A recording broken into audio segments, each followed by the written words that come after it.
भाइयों और बहनों राम राम। मैं मोनिका। हम सर्दियों का मौसम है एंड खोसी आन डूब जाए तो खोसी के उकाड़ी कन पीनी है भी खोसी ठीक हो सी एंड उकाड़ी क्या नहीं करनी बा बताऊं।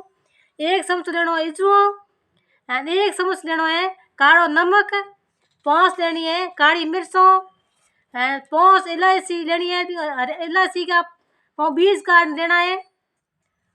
थोड़ी लेनी है अदरक एंड वो तो पेस्ट बना परो बस कर पानी गरम कर परो थोड़ी लई हुई अदरक एंगो पेस्ट बना दियो। पेस्ट बना रख दियो।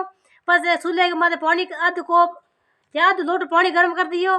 पानी गर्म होने के पानी में आडी उकाड़ पे पानी गर्म होने के बाद में मीमो में लोग दी थोड़ा गुड़ कि थोड़ा सा गुड़ लोगनो है गुड़ लोग गुड़ पूरा मीमो रड़न रहे बस वो पूरा मसाला बाउडी वो लोग दियो बस बढ़िया सही तरह को उकाड़ी बना परी एंड बाद एक बार पी लियो एंड खोसी हुई 1 सेकंड हुई ठीक। बहुत बहुत धन्यवाद।